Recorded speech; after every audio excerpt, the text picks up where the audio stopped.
Welcome back to Nice Try. This is a bonus episode. In fact, from now on there'll be 2 a week, so you better be keeping your eyes open, ears to the ground, because you just never know when it's gonna drop. It's gonna be like a Marnie Libble cross kick, boom, there's a new episode. What? Where'd that come from? There's a try. What'd he do? Welcome, this is Nice Try. This is me, Elle, and of course you know who it is. What'd he do? Timothy, Joshua, thank you so much for just, making this what it is. Thank you. I appreciate it. Let's just quickly go through all of the results, the business part, the numbers. We can get to the personality in a bit. France beat New Zealand. Of course, that was the opening match. 27 points to 13. I'm trying to remember how you called it. I said I can't look past France. Okay, good. That's fine. We'll get to your, you know where I'm going.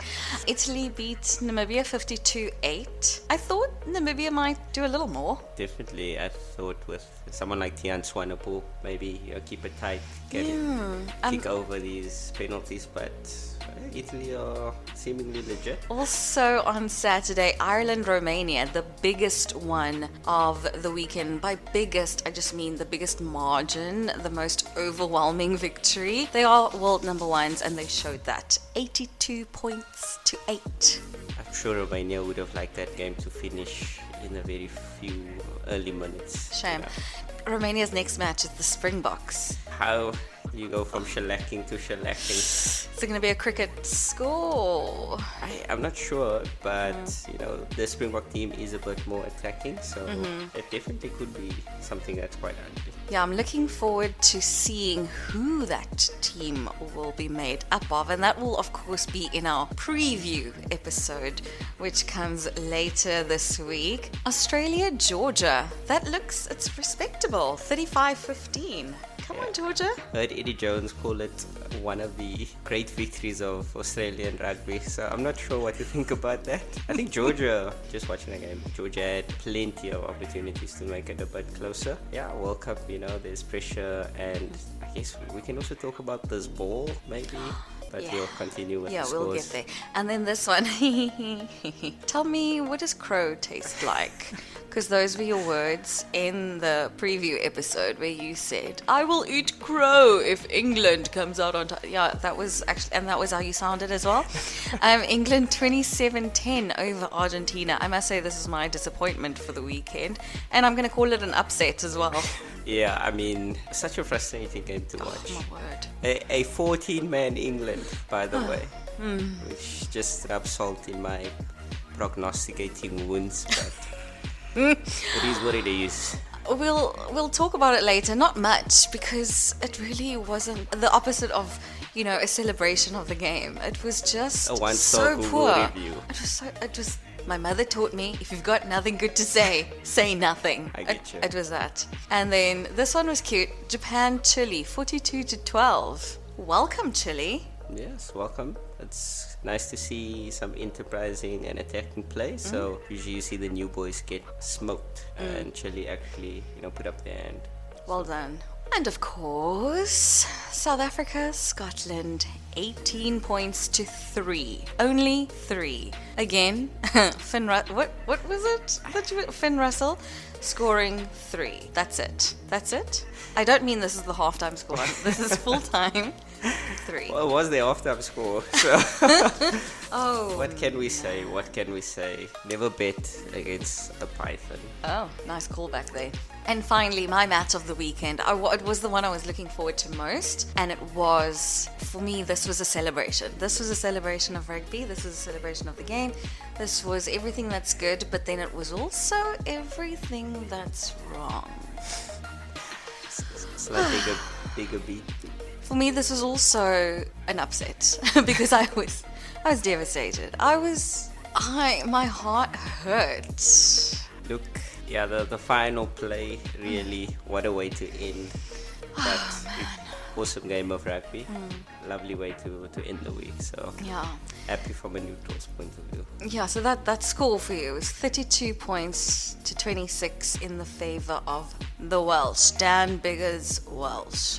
So those are the results, and we'll take a look a little closer to those 4 matches that we previewed. We'll take a look back and just dissect it just a little bit. But before we get into that, were there any standout players for you this weekend? I'm talking George Ford, for example. Who would have thought? I read somewhere, it might have been a tweet, it might have been something official, like The Guardian, where someone said that George Ford showed England don't need Owen Farrell. And I want to give that sentence a standing ovation. I mean, look, the previous sort of run in the World Cup in 2019, it stands in contrast to that, and so we should not neglect what Farrell has done. But George Ford has at least shown there is a alternate path to being a successful English team, and I think given his penchant for discipline issues and his history with that, I think the risk or the riskier play would be to play Farrell. Ford was definitely composed, measured, marshaled the team, and this is a 14 once again, a 14-man England team, a 7-pack England team, and he got the job done. And they were definitely targeting him, so when they were definitely coming for his channel. He never got a yellow card in his tackling. So I mean, he was so many notches. It's a good problem to have for Borthwick. It's what you need in a Rugby World Cup: clinical kicking, measured defense. And so from that perspective, I think it was a very well-rounded performance. Like I said, I'm always in between the oscillation, if it's England dominance or class, or just Argentina being so poor. Yeah, I was really shocked at their lack of plan. You would think they would game plan for scenarios to have, this is how we change our plan, this is the light we shine. When someone is sent off and yet they just looked like they were with maybe 2 men down for the most part. I don't know your thoughts on the Argentinians in particular. Oh no, it was a great disappointment for me because I was excited to see them. In our previous episode, we talked about how far they've come and how much they've learned, and the hints, the big match temperament that they'd shown, the exposure they've had, and how they were going up against really great teams like the Springboks, like the All Blacks, like Australia. And I expected more, and maybe it's because of that, because there was that element of pressure. Maybe they listened to the show. And they felt a little overconfident. I don't know I really can't explain it. It was mind-boggling. There's the ball, the humidity, the conditions. It was weird. Like you said, they looked like they didn't have a plan. They look like when they get the ball, they don't know what to do with it. Yeah, and discipline. Ooh. You can forgive the unforced errors, the knock-ons and things like that, but set piece on your own feet, just know ridiculous. The rules. It seemed like they arrived on the day. They were drinking the Tim Kool-Aid. Yeah. It's also not going to be any better moving forward. England's next match is Japan. So now they're going to be able to change it up a little bit. Yeah. Who knows what Ford's going to do. Wait, when's Farrell back? He's missing the two games, so he won't be back for that. So Ford might have an opportunity to stamp. Definitely. Because this will be a nice game. Opportunity for him. Yeah. But I, based on what happened, I have no idea what to think of Argentina and what to think of England. Their next match is only against Samoa. Oof, what a bruising on Friday 22nd. So they've got some time to regroup, and I'm hoping that they use it. Look, I think it gives Samoa a real shot, because I thought give England the benefit of the doubt. Previous runners up, Argentina, sort of the new kid on the block. But clearly that is not something that is reality. So Samoa really might have a really good shot. It'd be interesting to see how they get on against Japan. The other match that I guess this one there weren't too many surprises. The opener, New Zealand and France, the hosts. Maybe before we get into the match, the opening ceremony, out of 5? I managed to catch a bit of it. I'm not too keen on opening ceremonies. Oh, okay. And so when I saw a floating sort of beret or hat, I thought, It was a okay. chef's hat. Oh, sorry. Yes. Well, I made the right decision to skip all of that. Like, I'm not sure why people do this. I don't think Okay. anyone's really coming to see an opening ceremony. Oh. I don't know. You had a longer view of this. No, I enjoy spectacles. Okay. And you never know what you're going to get on the rugby field. So, just to make up for it, catch the opening ceremony. Just if you're not going to get theatre during the match, then maybe this is your chance. I see. And yeah, French culture was on display. There were some lovely characters. It did set the stage because I was underwhelmed by the opening match So you were as really well. looking for. Yes. I see. Okay. So I think it gave a taste of what was to come. What got to me with the French New Zealand match, what upset me, where my heart went out again, was for Aaron Smith. Because Aaron Smith and Antoine Dupont, they're probably the world's best nines Yeah, I would say so. at the moment, for the last while. Definitely. And Aaron Smith outplayed Sir Dupont. In my humble opinion, I feel like the New Zealanders were well prepared and defended against him quite well. He didn't. Yeah, he didn't He wasn't the. shake anything up. Oh no! I No, think he had was like, one where sniper are you? down, sort of the blind side, but they shut him down. Yeah, I forgot that he was there. And so I struggle sometimes when there's a player who outplays his opposition And doesn't and get- the rest of the team Yeah. doesn't join.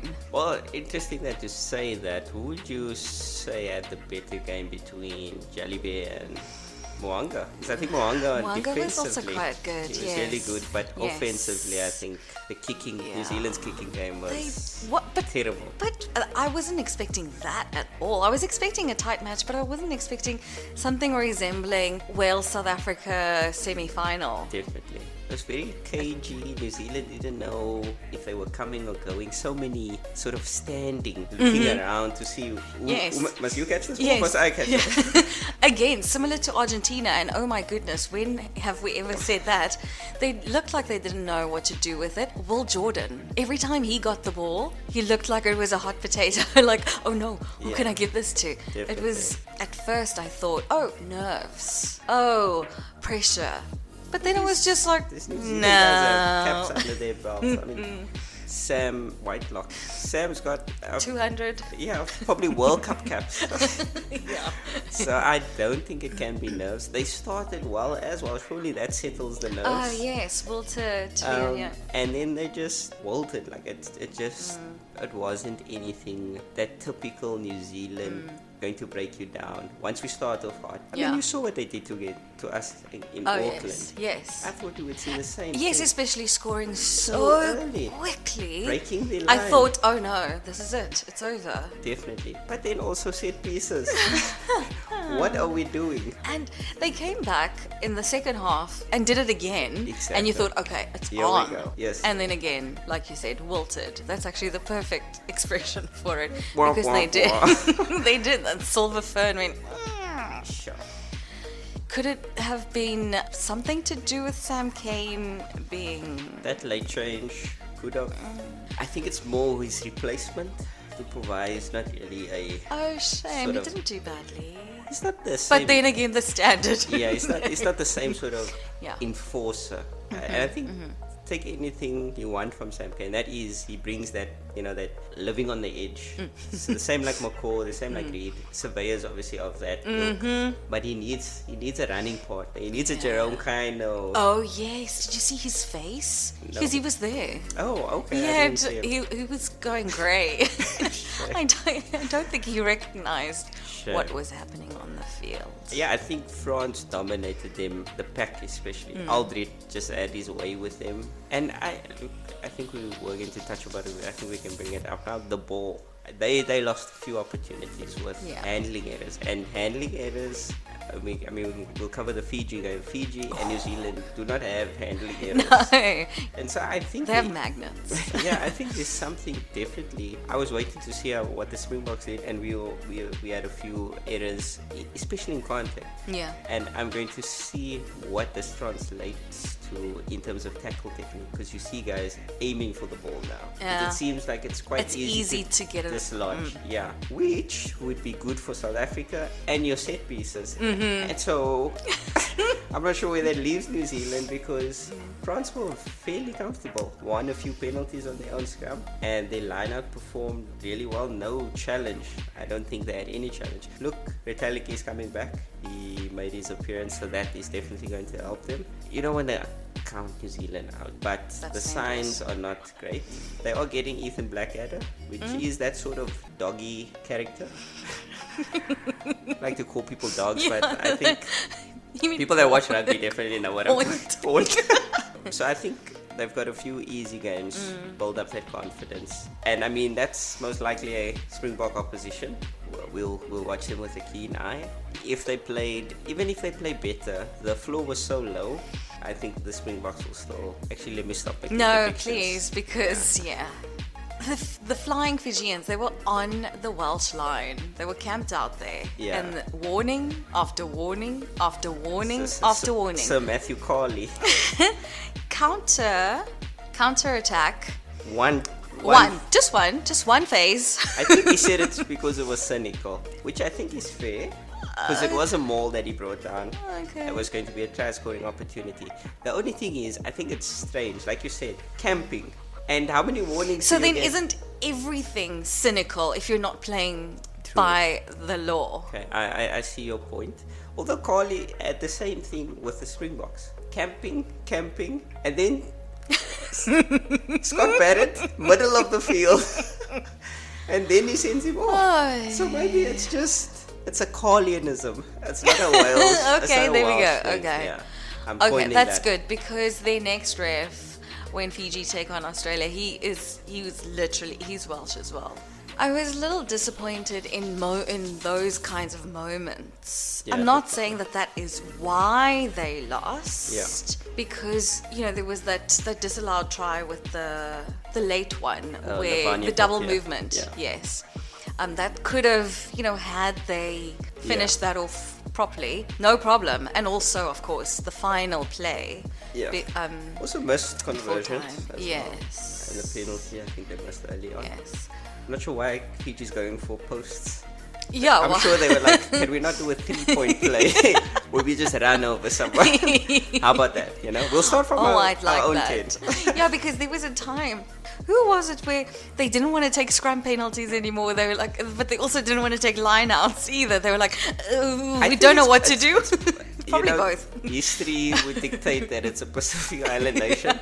They just never really talking about the set pieces. Fiji had a reasonable showing. Yeah. Against a decent Welsh pack. Although the Welsh pack, I mean, they got the one guy. He also had a cynical. So Carly, in some sense, a weird sense, is fair. But I think Fiji also made a few poor decisions, especially when they had the game. They started chasing the game as if they weren't leading at a stage. So that was a bit confusing for me. And I'm sure they'll learn from it. The handling errors, I'm not sure where this is coming from. I have to attribute it to the conditions. Yes. Very humid and very hot. Both teams really gave a very good advert for rugby, I would say. It was very exciting. Some of the hardest hits this weekend, I would say. There were definitely a lot of bruises on bodies. And as well as like speed, Reece Hammett, they were throwing it around. It was really, really entertaining. Before we go on to the Scotland-South Africa match, Dan Biggar was man of the match. And we touched on George Ford as well when we started speaking about standout players and getting into the reviews. And then, of course, Manie Libbok was player of the match in the Springbok game. Is this the year for the 10s? Look, World Cups are going to be dominated by point scorers. And so whoever is going to push the team to So that winning edge is definitely going to get more shine. For me personally, I didn't think Dan Bigger was man of the match. Even in the Springbok game, I thought they were not that some Mani forwards. didn't play well. I think Same that's with more Bigger. difficult because the team did so well that it was difficult. But speaking of Dan Bigger, the outburst at half time, I would have discounted him for a player of the match IRB award. Fair Play award. Yeah, just because I get sometimes these things happen out of frustration and often it's towards your opposition. But to see him do that and it's directed at his teammates, I don't know, I didn't feel good. I'm of a different sort of opinion. My thing is, I think those things happen. We just got to peek behind the curtain.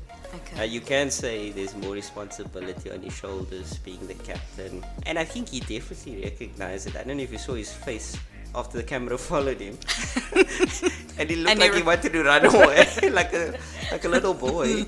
Because I think he knows that he's in the public eye. Look, it's his last World Cup. I think he knows what it takes to win World Cups. And so I think just from a captain, you kind of want to stamp out sort of behavior. We can say he didn't deal with it appropriately. I think he would be the first to, admit that. Well, you know who got pinched at halftime for sure? The Springboks. Let's get into that match now. Springboks versus Scotland. The first few minutes really tense. It was palpable. It felt like a final, not a final per se, a quarter-final, like knockout rugby. And that's what they said it was going to be, knockout from the start. Definitely. And I think the thing that impressed me most about our whole performance was our defense. The ability to scramble, knowing where to play, knowing how sort of everyone knows their role. Yes. So Jesse was the one that was, jumping the gun, cutting off on Russell's opportunities, and he was dependent on his other teammates. Yes, on Damien Dale-Endy, yes. Or Cheslin covering the kick. Because, we saw that one kick where Cheslin had to cover. Oh, yeah. And then it makes you think, these guys are working so hard and on the things that we aren't seeing. And to keep Scotland to 3 points is no joke. They had one threatening opportunity that I would say... Oh, Mani Lebok neutralized. Definitely. But I think Darcy Graham should have passed. Although Mani's tackle was of such a nature he that couldn't. he couldn't offload. He had a split-second decision to make. Mani made the decision for him. And even as Mani is running back, he's telling Williams, you go for this guy. Because he knows Kinghorn is way bigger. So Mani is even knowing his strengths and his weaknesses. Yeah, that's beautiful. Yeah, so I was really encouraged by that. That's definitely Springbok DNA. I think we missed a few things in execution. But like I said, I think first game we should have given a bit more lenience. And the errors, I think we'll cut down on those. All teams should get more used to the way the ball is. Yes. And I think we're going to see more protection of the ball in contact especially. But overall, very proud of the boys and the coaching team as well. It was a full performance. Oh, yes. That's not a real word, but I understand complete. what you mean, because There we go. all facets, we could tick the several box. boxes Definitely.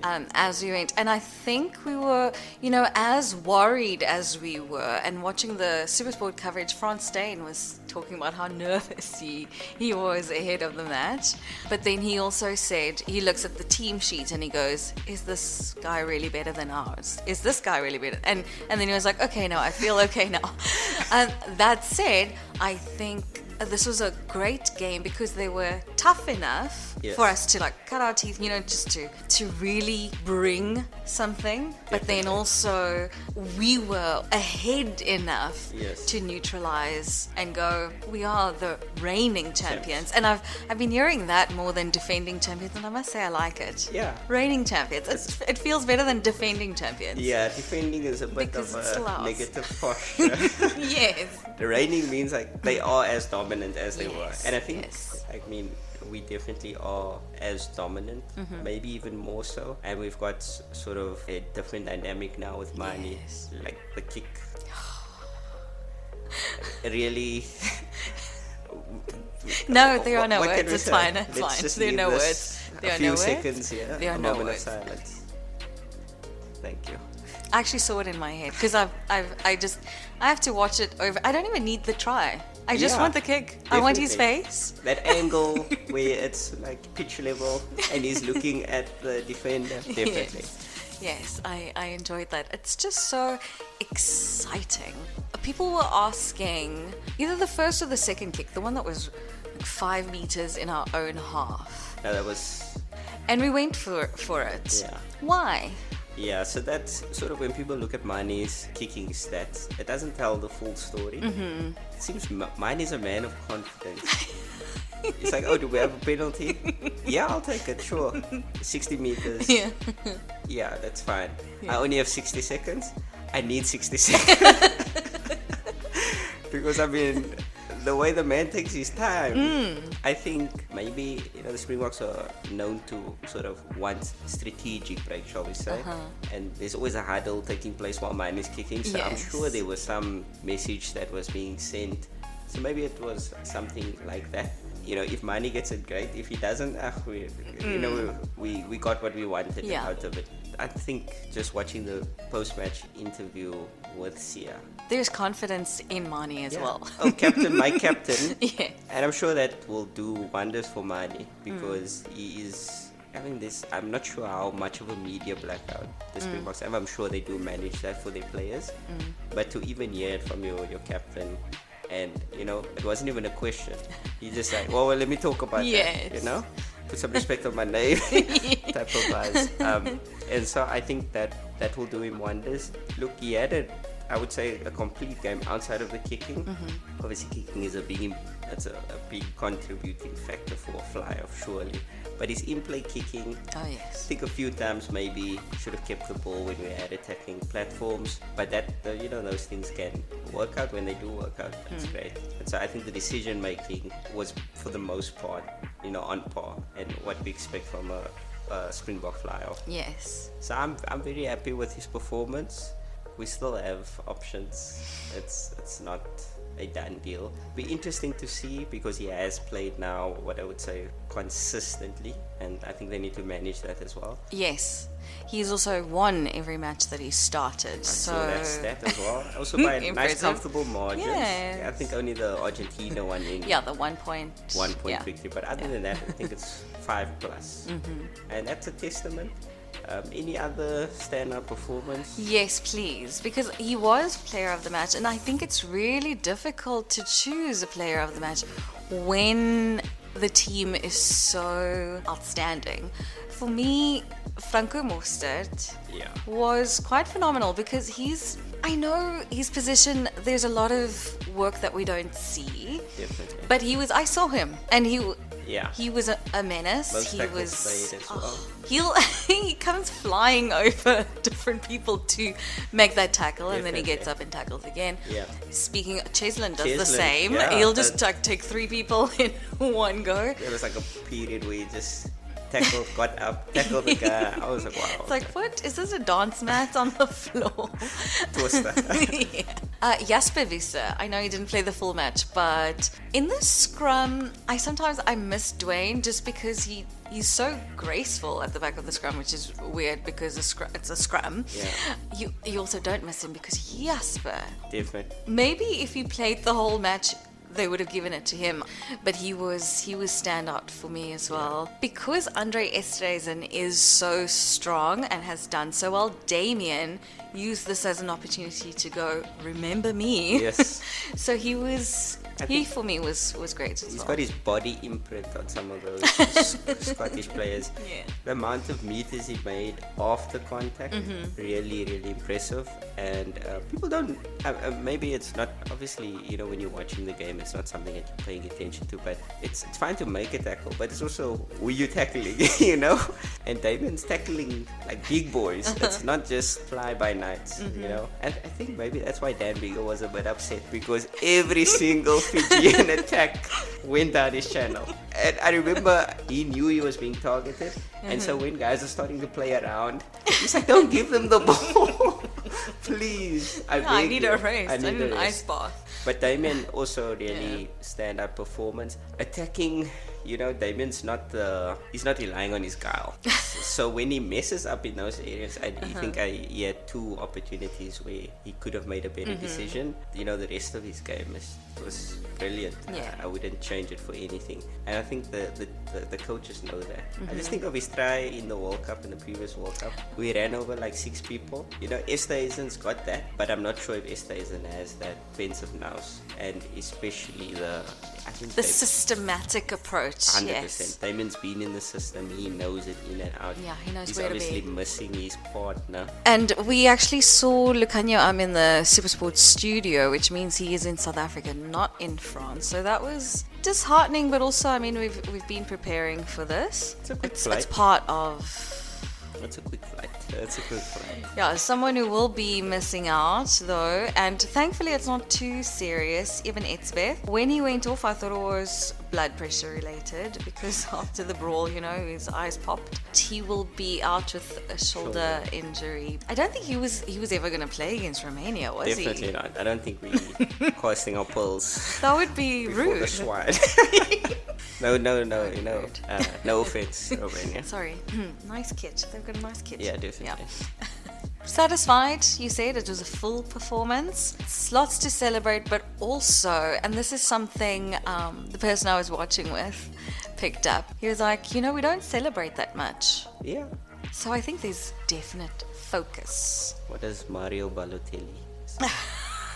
Does the postman celebrate when he delivers the mail? We got a job to do. Yeah. I think we'll definitely celebrate once we win the World Cup. Up until then, it's the next match. Yeah. Well, you will hear all about it right here on Nice Try for the fans, by the fans, in our preview episode, which will be out later this week in your usual spot. This was great. I feel like it was necessary. Yeah. Because like the players, they need, the ice baths and the oranges and the massages and everything that comes with the recovery. I needed this, so thank you, Timothy. You're welcome. It was good to decompress. There was still some lingering tension that was built up for 4 years. Sure, shall we say. yes. And it was a good way to open the World Cup. So looking forward to many more games. I'm assuming the second round will be better, but tune in to hear my thoughts For sure. and my predictions. And of course, we want to hear your thoughts. And now there's a quick turnaround, so you better get those comments in. The email address, bsgproductions@outlook.com. Find us on Twitter, or you can comment on YouTube if that's where you're watching / listening right now. You know where to find us. Apple, Deezer, Spotify, the works. Like, comment, and subscribe, please. Hit that notification bell. Share. Yeah. Until next time.